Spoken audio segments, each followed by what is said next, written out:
Good afternoon. Welcome back to the Columbus Metropolitan Club. It is so good to see all of you. Full house today. All of my good friends in the audience. See, today I get excited, right? Because I get both of my families together. So I'm chair of the Metropolitan Club, and I'm a board member for United Way, and we're all together in this little family atmosphere. Give yourselves a round of applause for being here. Very good.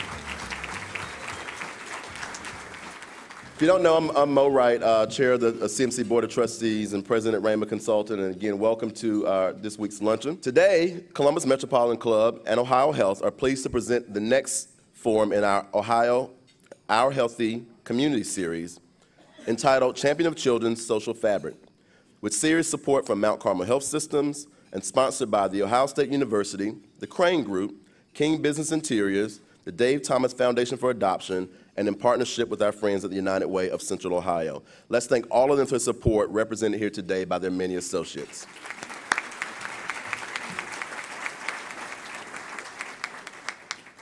For children to thrive, we need supportive and secure families. For families to thrive, we need supportive and secure neighborhoods. We all benefit from a community that does well, and we will learn today that Columbus has many opportunities to improve on behalf of our youngest citizens.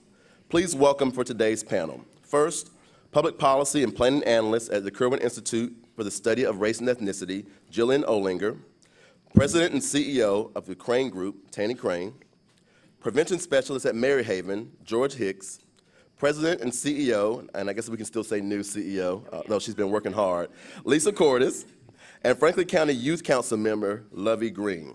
Jillian will start the conversation off with some details from the Social Fabric Report, and then Lisa will moderate our conversation here at the podium. Jillian, the podium is yours.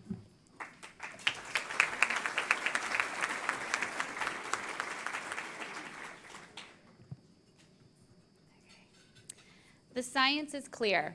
We need each other. We are our happiest selves when we are in relationships that foster mutuality and trust and are in environments that support thriving.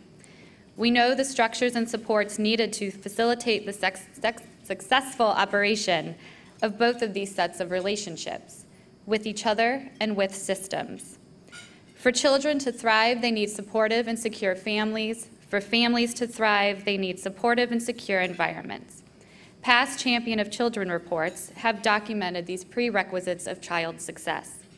This year, we are focusing on social fabric, which refers to the strength of relationships created by authentic interactions and engagement among community members and stakeholders. Many of you may be familiar with the concept of social capital, used to describe relationships based in trust, mutuality, and shared values. Social fabric goes a step further to explicitly name authenticity and equity as key elements of relationship building. And so we begin this year's report by asking, just how connected are we? How much do we actually support each other or create institutional arrangements or environments that facilitate support and authentic connection? In the age of social media, we may feel like we are more connected than ever before, but ironically, research is showing this not to be the case. We are more alone and more lonely than ever. And while loneliness may seem like a deeply personal, if regrettable issue, research is also showing us just how harmful chronic isolation and loneliness can be. It harms not just our social self, our mental and emotional health, but also our physical self. It is a total body experience. So how does this relate to social fabric? Loneliness and isolation are not only byproducts of a weak social fabric, they can thwart the creation of it. And while genes may predispose children to loneliness, it's only half heritable. The environments in which children grow up have a larger impact. So for folks and institutions doing the work of community building, this science matters immensely. What are some indicators of a weakened social fabric? Here too, place matters. Communities that have undergone systematic disinvestment often reflect chaotic, stressful environments where children may experience high levels of social disruption. This impacts their ability to form loving, secure attachments, which also promote healthy development. For example, highly mobile children are unable to form secure attachments to teachers and neighbors. In the 2015-16 school year, 30% of students in the South Side moved, as did 21% of students in South Linden. Dangerous neighborhoods also force kids inside, limiting their ability to partake in play, which is also critical for healthy development. In fact, in our focus groups on the South Side and South Linden, youth cited a high drug presence led to feelings of danger and elevated stress. And finally, single parenting and poverty takes a massive cognitive toll. In 2015, 11% of all Franklin County households were headed by a single parent, including 13% in the South Side and a staggering 25% in South Linden. In communities that have seen heavy disinvestment and entrenched poverty, new frameworks and techniques are needed to weave or mend this important social fabric. Our ability to authentically connect with others is the fiber test of the strength of our social fabric. This year's report details how we can begin this critical reweaving at an individual level. For example, as folks in the South Side neighborhood of Ganther's Place have done, showing how just by taking that initial step of residents opening their front doors and engaging with all members of a community can lead to strengthened connections and community renewal. But we also look at how institutions can be partners in this work. Institutions have a big role to play in breaking down those systems and structural barriers that keep people and communities isolated.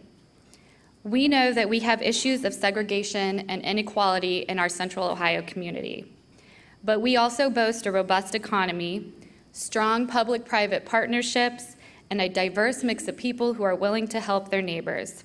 In fact, youth in Linden mentioned the diversity of their neighborhood as a strength and described how neighbors help each other. The panelists today will speak to how community stakeholders can engage in creating institutional arrangements and environments that support strong interpersonal and authentic connections to ensure that we all do better together. Lisa? Thank you, Jillian. Thank you so much for your support of United Way and our release of this report today, but thank you most of all for your interest and your support and advocacy on behalf of Columbus's children. 24 years ago, Linda Cass created the Champion of Children Award, and we recognize it came to be housed at the United Way in 2011, and we now recognize an organization as well as an individual each year who is outstanding in their work and their efforts to support children.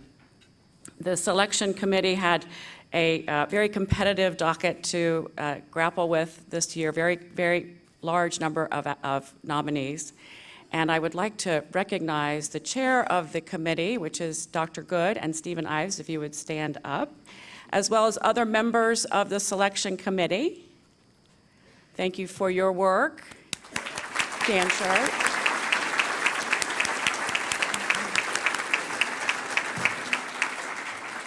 Past honorees that are with us today include, for organizations, the YMCA, represented by Steve Ives, Action for Children,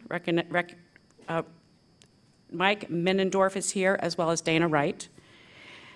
And we have individuals who are recognized in the past with us today, including Mary Lazarus. I see you in the back, Mary. Tanny Crane, Ann Pizzuti, Jed Morrison, and Dr. Dan Good. This year, I'm so pleased to announce that the organization receiving the Champion of Children Award is Direction for Youth and Families, and Dwayne Casares is here to represent them.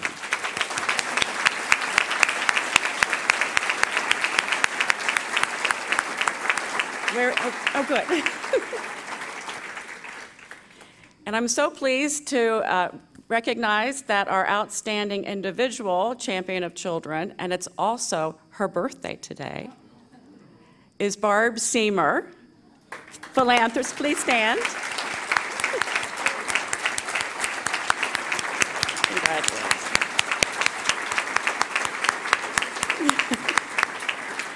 philanthropist, community volunteer, and founder of the Seymour Institute. On November the 8th, we will have a big celebration to honor them and to recognize the needs of children in our community, and our guest speaker will be Lou Gossett Jr.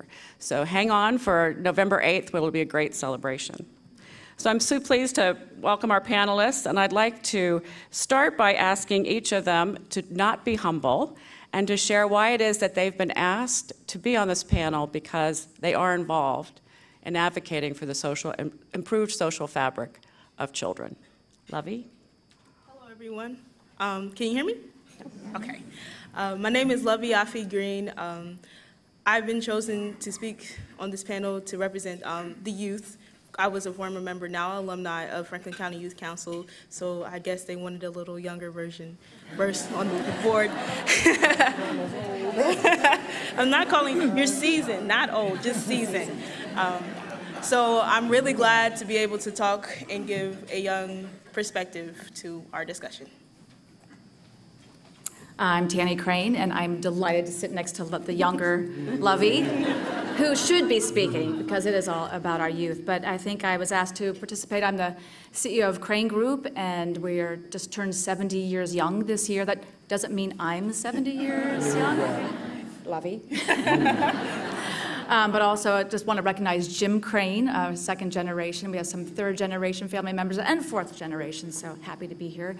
And we have been on the South Side for nearly 70 years, so we've had an affinity and a love for the South Side. And about 6 years ago, I was asked to participate in members of our community to come together to really focus on the South Side. And through the champion of our mayors, we really established a true public-private partnership, and 2 years ago opened up the Reeb Avenue Center in the 110-year-old Reeb Elementary School.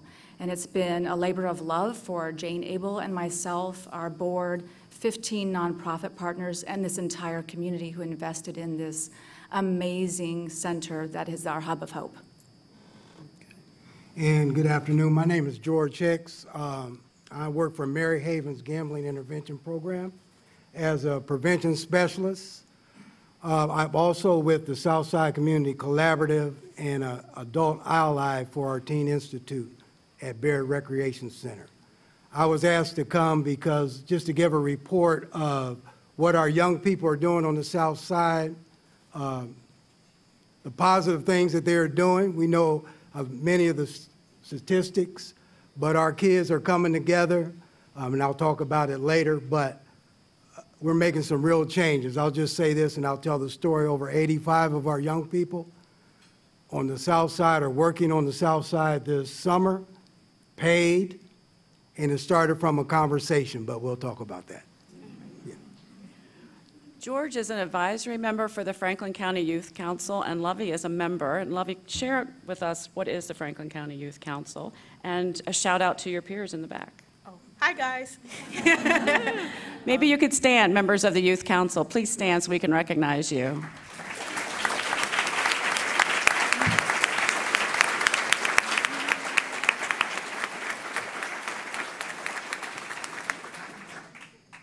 So Franklin County Youth Council, it's basically a group of young people from 9th grade to 12th grade that come together to basically talk about what we as youth feel like we need in our communities. Because I know all you wonderful people and all you wonderful organizations have a lot of great things you want to do, but we as youth want to try to get our voice out there. And unfortunately, although there are a lot of programs that focus on youth, they don't often ask what the youth actually want. So I'm not saying it's you guys, but we come together and try to be advocates for the youth. What do we need in our communities? What is important? What resources do we need to have for us to become better? Because eventually we're going to be sitting at these tables, and hopefully we'll be able to make a change because we were able to express ourselves at a young age. So basically that's what it is.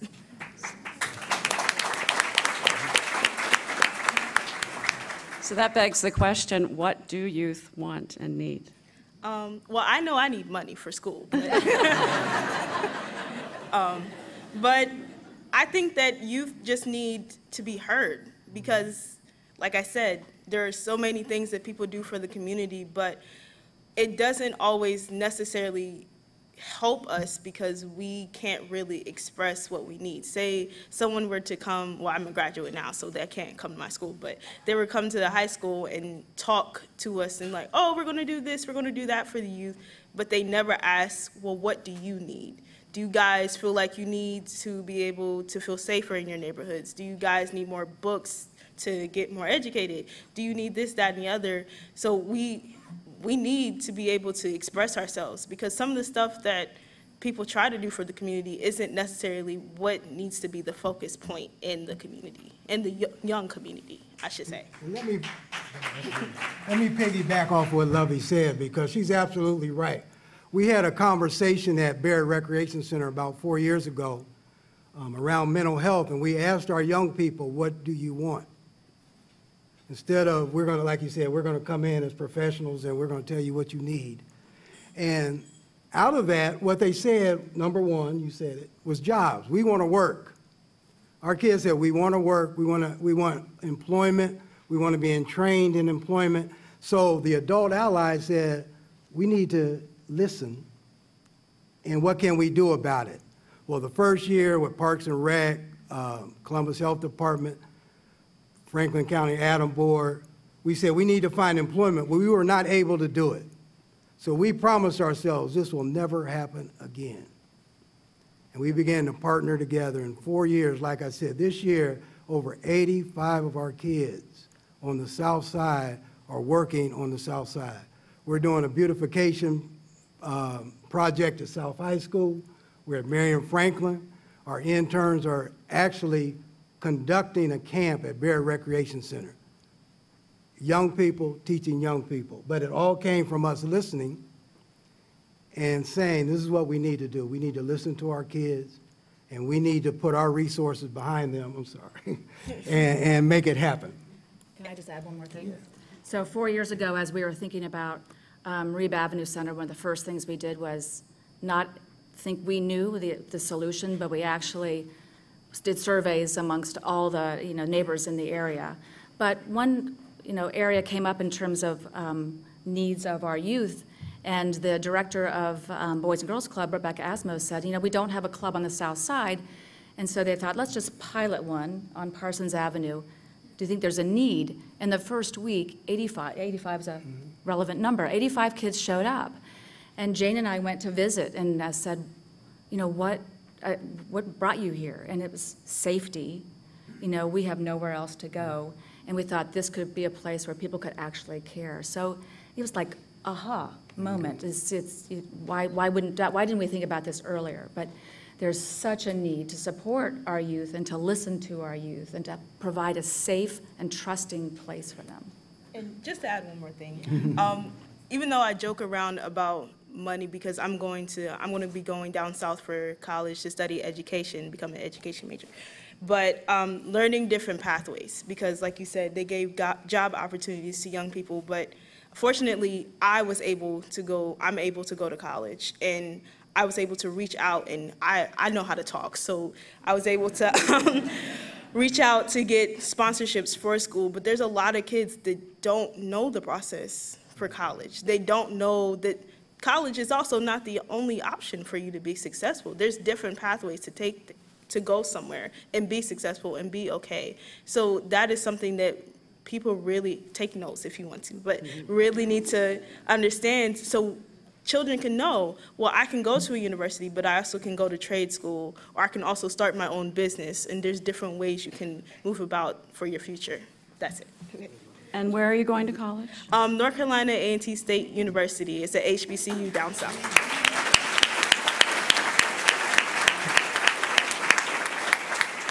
So Tanny, we look to the Reeb Center as a best practice in our community, and our report talks about the social fabric and how important that is. So what changes have you seen in the social fabric as a result of Reeb? I call it a hub of hope. I think many of us do, because, first of all, it took a year or so to establish trust. And I think in our South Side community especially, and others, there's been a feeling of disenfranchisement, whether it was the closing of South Side Settlement House. So, it took quite a while. And then our 15 nonprofit partners, all of us welcoming, being part of South Side Thrive Collaborative, where the community is coming together down there from all aspects, from religious to public to community leaders, to really celebrate the uniqueness of the community and really look to how can we really make impact. But just one story, just talk about youth. A young man named Brahim has a twin named Nahim, and they have the same birthday as me, and they joined the Boys and Girls Club.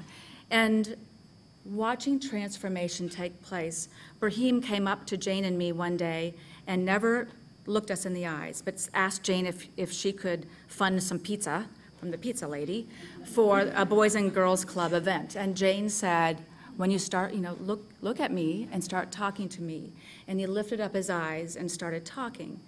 And she said, come back with a proposal. And a week later, he comes back in a suit, who knows where he found it, and he was polished, and he stood up, and he looked at her in the eyes, and he had a whole proposal. And from there, we went to 6 months later where he's organizing the whole Boys and Girls Club DJ event, and he's the DJ, to now he's already got a job working kind of mentoring as a DJ.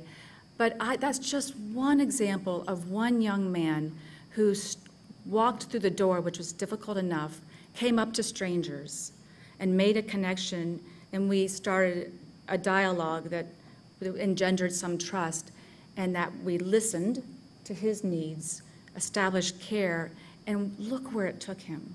And that's where we're seeing hundreds of young people through Boys and Girls Club and our other nonprofit partners who have opened up their hearts and who have said, we care, we need to listen, and then we need to seek opportunities. So that's just an example of how transformative this center is, our hub of hope on the South Side. Jillian and the report spoke about mobility, and we know that on the South Side, school mobility is 30%, and in South Linden, it's 21%. George, what are ideas and ways or effective ways that you've seen to engage parents, because that's so important, right, to help make certain that a child stays in the same school? I think the number one thing is we need to present our young people in a positive light. If our kids are seen in a positive light, then the parents will want to, most of the time our kids are seen in a negative light, a lot of times. So you go to school, why do I go to school? My child was in trouble. Why do I go to the center or the Reeve Center? Because they may be in trouble. But what we try to do is present accomplishments for our young people, invite our parents out to see what our kids have accomplished. Once they see that, then they begin to buy in, and we listen. Again, I think that's going to be a thing. We listen, listen, listen. And then we ask for their opinion. They become part of our programming. But number one is to present. We need to present our kids. We need to highlight the positive things that they're doing, because they are doing many positive things. And it's interesting, Brahim, he's one of our cross-pollinators, right? So he comes over to Barrett also. Brahim went to Washington, D.C. last year, represented Ohio for the youth around mental health. That's what's going on. 3 of our young people, and he was one of them, one of the twins. So. Go ahead, To also add on that, from a young person's perspective, I cannot tell you how much more comfortable I am when I am not, let's say, use the word bashed in a situation, because it's different from you talking to a young person and saying, oh, you guys are doing amazing things. You're able to speak your voice. You're able to express yourself and what you want, rather than, oh, these kids just stand outside in the street. They just run around doing crazy stuff. And sometimes it's true, but there is not a hostile situation when you come saying negative things. If you're not hostile with a child, they will not look at you in a defense mode. They'll be welcoming, they'll understand and say, oh, well, maybe this person is trying to actually understand what I'm going through. Why am I doing certain things? Even though it might not be the best thing, there's a better understanding, and they don't have to have a guard up because they feel like they're being judged. Just in terms of family mobility, I just have to call out one of our 15 nonprofit partners, and it happens to be a birthday today, but at the Reeve Avenue Center is the Seymour Institute for Family Stability. And it's alarming to think, actually, when we started 5 years ago, the statistics was like 40% mobility.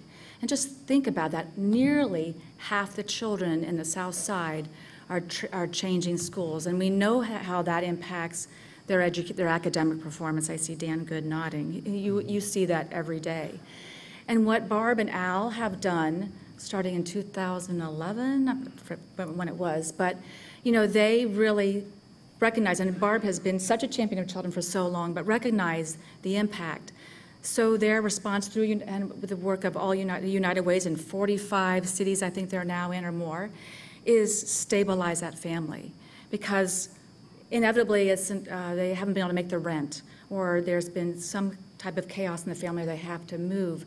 So what the Seamers have done is recognize, help stabilize, provide a caseworker, provide some financial support, and then just wrap their arms around with that caseworker for about a year so that child can stay in their school system, which makes such a difference in terms of that child's belief in themselves and their ability to learn and everything else that's going on. So just want to recognize that has been such an important force on the South Side. Rob Podlager is here, who runs the Seamer Institute, and he has now taken that program with the support of Al and Barb to 53 cities across the country. So that's the footprint of the Seamer Institute, is our country. So the report, sobering as it was, talks about loneliness and children experiencing loneliness and our increased use of social media as a warning sign to loneliness. And so since social media is here to stay, I'll ask each of you, how can we use it to make it work for us instead of against us in terms of enhancing the social fabric? You know it the best, Lovey. Go ahead. Well, I do use social media a lot. So I know that different organizations that use it as a platform to not to advertise themselves and advocate for themselves, I actually show interest into it because there are a lot of different social media sites that, like Ohio Health, I follow them on Instagram and Twitter. So I am able to see what they're doing in the community and see different things that's going on, and it actually helps me understand, well, maybe I can go use them as a resource because there are things that I've seen that organization be at, and I was like, oh yeah, I remember, I see this. So I guess it's to use it as a platform is a great way to advocate for yourself so then the youth can actually see what's happening, if that answers the question.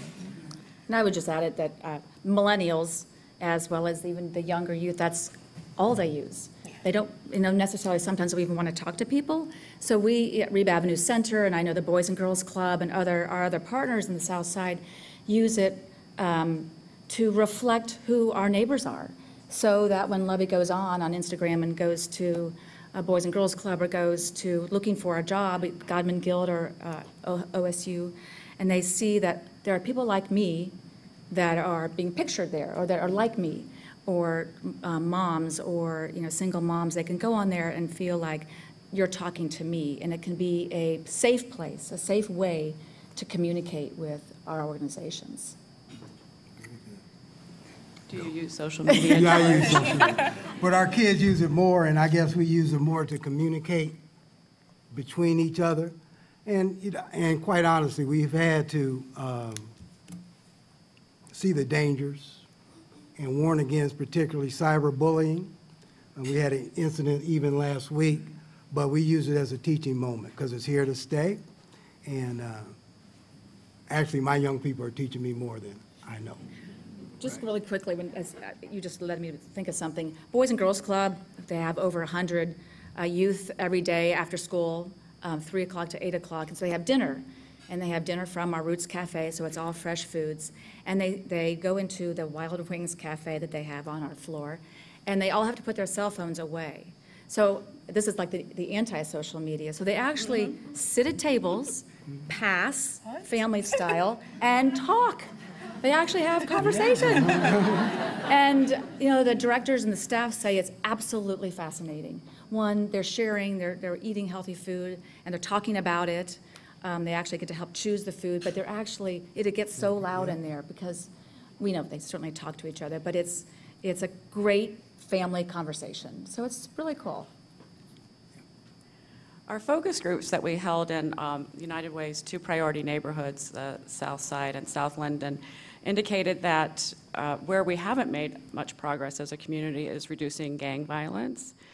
So what strategies might you suggest we use to do that? And are there other areas where we just haven't had the success that we've had in other places in terms of improving the community overall for children? Maybe I'll just kick off by saying, I'll use Brahim as an example again. So Brahim has just become such a leader amongst youth, and he and his brother were biking home, I think about a year ago, and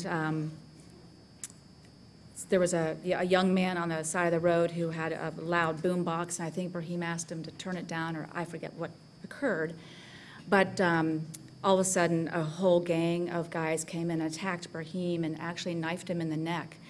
And so, it's all those 2 steps forward and 1 step or 1.5 steps back. So, so there's violence, right in our neighborhoods. And we have found, I think through the Southside Thrive Collaborative, that community forums are really invaluable that include youth. So we have meet and eats at a variety of areas in the South Side. So there's many, many forums where people can come in and go out. But we make sure that youth are involved to talk about tough subjects. And typically we have a moderator. But there's an opportunity to come in and go out and include policing at some point. So they recognize that police aren't them, but they're part of all of us. But it's that trust issue that is one of the most difficult and most challenging. And I think it's a continuous cycle. But back to Lovey's initial discussion about listening, having that youth have to be part of the conversation and have to develop that trust.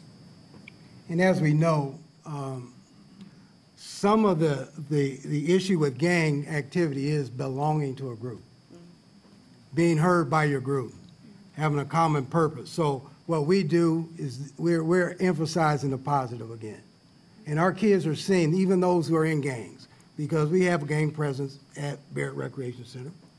They know us, but because they know that we are invested in their future and invested in their life, that they begin to talk to us. Some go to jail and come out. Now they're ready to talk, and we're there to help them. When they're ready to talk, we're there to help them. But our emphasis is on building a group of young people who are focused, purpose, and ready to go. And we have that group. And so I believe there's gang activity, but I believe it's changing. Every 3 or 4 years, we have a new generation, right? So we're working hard with the 13, 14, 15, 8 to 12, and we're coming back for the 18 to 24-year-olds. So we're beginning to do some stuff with 18 to 24-year-olds who are ready to listen. And that's all we can do, right? That's the best we can do. And also to add to that, another reason why I probably was put on this panel is I actually live in the Linden area, so I speak from experience. I graduated from college, but I also played sports at Linden McKinley, so I lived all my life in the Linden area, so I was able to experience some of the gang violence that you've seen. I haven't been in a gang, but I've experienced it. And times where I would walk to school and there were gangs sitting outside when I was walking to Linden to go for practice, or there's been times where the school has been locked down when I was going from one school to the other because there's been shootings outside, and I was stuck outside of the building because I can't go in. And being in those situations where I have to learn how to adapt myself, so then I understand what I need to do to stay safe. But going on to what the community needs to do is, like I said, it's all about listening to the youth, because there's always a root to an issue, but we're not always able to express what's happening. Because I've talked to people who were in gangs and had conversations with them, and meaningful conversations where it's open and I don't judge them. It's just an open conversation of, why do you do this? What is the reason for this, that, and the other?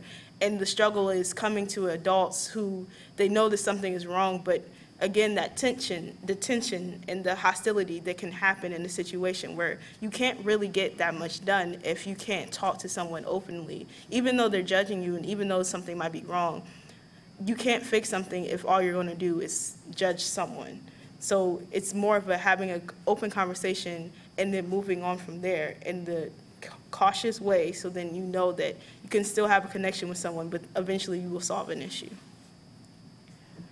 So, you know, many of you have been here before, and there's a time when we say we have 5 more minutes before we open it up for questions, and my handout that my nice colleagues gave me here doesn't have that page. So I don't know the exact language, but it is something about do not make too many long editorial comments when you come and ask your question. So we welcome you to please come to the microphone, and I think we'd be remiss if, while we have George on the panel, that we don't talk about your work in terms of addiction and drugs and what you're saying in terms of children and use and abuse. Yeah, Maryhaven, actually, I work in our problem gambling intervention program. So we're looking at gambling on the community level. We're looking at gambling on the individual level. And our kids gamble.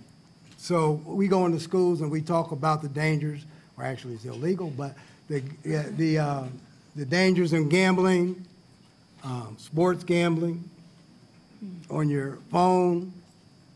And we also, what we have found, because there's one more program, when I first started, it's like, okay, you're telling me you can't have sex, can't do drugs, right? Don't want to be in game. Now you're telling me I can't gamble. And what we have found is when we approach it from the financial literacy side, financial education, that we collaborate with other AOD organizations, that we found an open door. So that's what I do. On the community level, we look at the effects of gambling within the community, and it's not the time to address that here, but it's amazing. It's amazing. Yeah. We'll take your questions at the microphone. My name's Kathy Kerr, and I'm with CASA of Franklin County, court-appointed special advocates. And briefly, what we do is recruit community volunteers to be court advocates for abused and neglected children. And one of the things that we really find, and we represent about 1/3 of the children in Franklin County that are abused and neglected in the court system, is the loneliness. You know, the kids are so lonely, and it seems like so many of them go from foster family to foster family, and they don't really get to connect, you know, with school sports or what you're doing on the South Side, which is so fabulous. And so many people, I'm sure, in this room working together, it just seems like sometimes you just feel like, you know, you just can't work hard enough and fast enough and do enough for these children. And I know the Seymour Foundation has been a long-time supporter of CASA, and Dan Crane is our immediate past president. My question is, like, with what you're doing on the South Side, do you find that these children that are usually in foster care and they've been sexually abused, mentally abused, physically abused, do they in any way stand out? Do you know who they are? Are you able to provide or encourage any other kind of mental health support, work with trust issues, loneliness? If you hear CASA, the kid has a CASA, that's a good thing, talk to him about that. How can we encourage more and more partnerships to help these kids, I guess is my main question. I'll just take one shot at that. So just using Reeb Avenue Center as a resource, because all of our nonprofit partners know intimately what each other's do in their expertise. We might have a child that comes in through Southside Learning and Development Center, that they're there for early learning.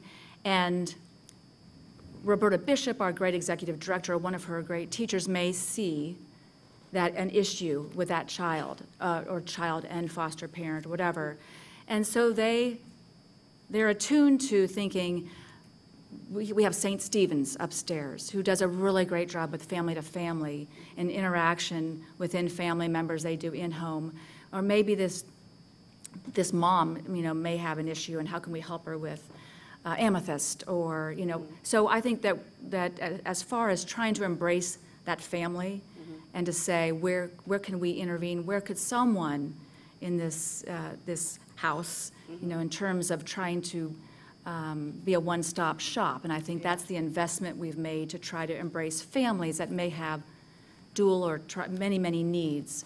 And so trying to be attuned to that family and where those issues are, and whether it's a child, and we've definitely seen that occurring and alerted other organizations to gently and cautiously step in. Okay, I think that's great, because so many of our kids are your kids. I think a lot of us share the same kids. Right. And if we don't know that other agencies or different people are involved, we're not really able to maximize the benefit of the relationships, I don't think. So thank you for what you're doing. Yeah, thank you, Kathy. Hi, I'm Warren Fishman. Thanks for coming today. This is a great forum. The question that was brought up about the instability of the kids moving from school to school and the disruption, it's been my experience that the kids aren't moving by choice. It has everything to do with the adults in the family. The kids are moving. Are we doing anything to help stabilize the families as far as the adult population? I'll just step in quickly. So I'm not going to speak for Barb, and I'm not a total advertisement for SEMA, but they, recognize that, it's not one thing, and it's holistic. So you've got to address housing. You've got to stabilize their housing. Obviously, that there could be, job issues. That it's income, it's safety. So they do quite a bit in the SEMA Institute, and then even on the South Side, we have these nonprofit partners, and even in the bigger Southern Gateway Initiative, really focusing on housing, stable housing, affordable housing, whether it's Habitat, Homeport, or a number of our other partners. And very importantly is jobs. It's really a dual generation. It's education for our youth and adults. So we have Godman Guild and Alvis, Digital Works within Reeb Avenue Center, and OSU Extension, that are all focused on how can we reach out to our neighbors and provide training or retraining, and come to where they are, and focus on stabilizing that family, because and through all the facets of some of our South Side initiatives. I don't know if Thank you. George or Lovey. Hello, I'm Napoleon Bell, and I'm a member actually of the Franklin County Advisory Council, Franklin County Youth Advisory Council, and then also with the Franklin County Sheriff's Office. And a couple questions, or two questions that I have, and you touched on one part in regards to outreach, to letting people know about the positive things that our young people are doing. And so my question is, how do we do a better job at that as a community, as with media? Because all too often we see the negativity that goes on. And so this continues to play back in the heads of our young people, and also stigmatizes those communities that we're trying to work within. And so we don't get to see those positive things. So I guess I challenge people to, how do we do a better job at that? And then and maybe you have some ideas. But then also, secondly, we talk about services that are available for our young people, but what I have found over the many years I've worked in community is that the young people don't know where those services are within their community. And so I always say, how can we asset map those services that are available, whether it be faith-based, whether it be different nonprofit agencies, et cetera, and then how can they access those? Because if you don't know of it, then you don't know what you're looking for. And so maybe there's someone in the audience, or maybe have an idea in regards to some type of app. We talk about media and how can we use that better. Is there some type of app that a young person can go to a particular, have this app that it can show throughout the city or throughout the county of what's available in their area, because adults say this also.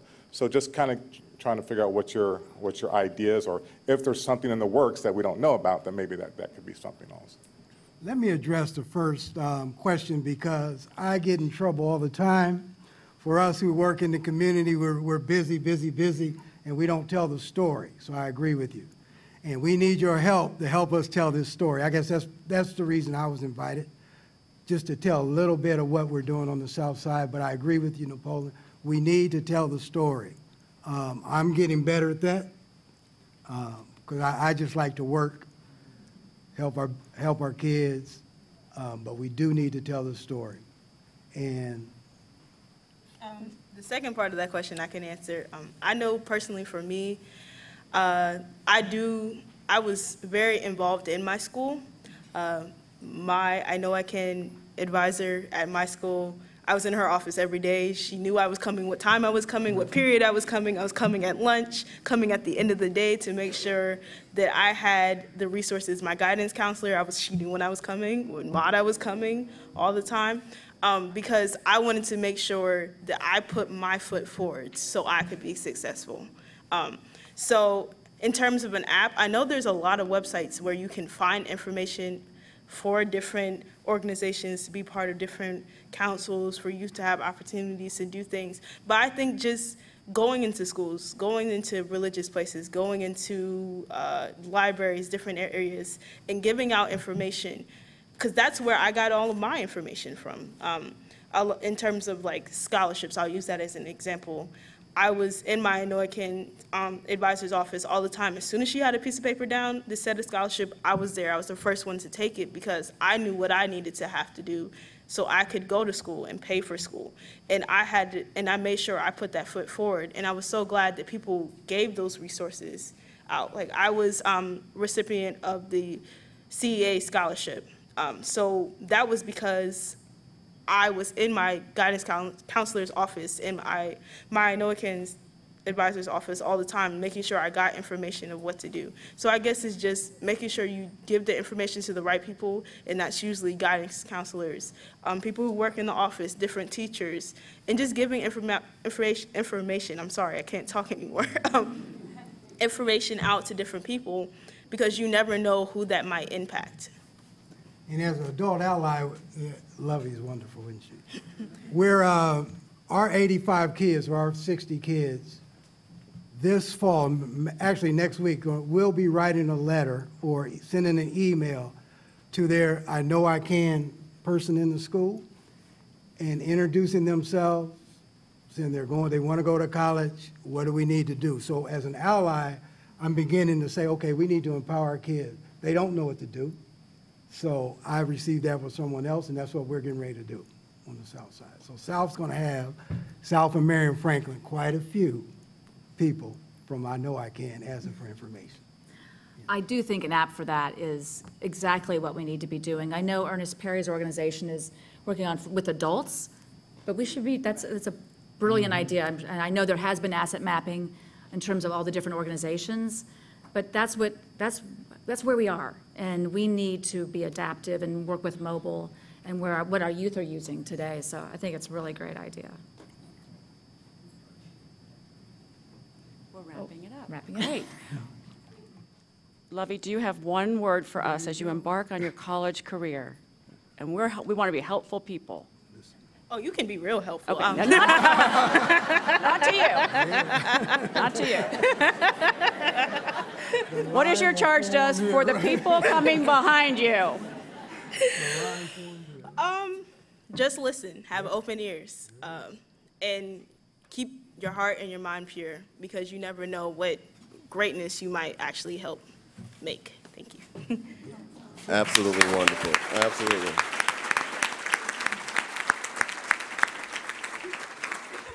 As you remember, you can always watch all of our forums via a number of venues through Columbus Television, WOSU on PBS affiliates throughout the state, as well as the CMC website via YouTube. I want to thank our sponsors once again at Ohio Health, Mount Carmel Health Systems, the Ohio State University, the Crane Group, King Business Interiors, and the Dave Thomas Foundation for Adoption. Let's thank our sponsors once again.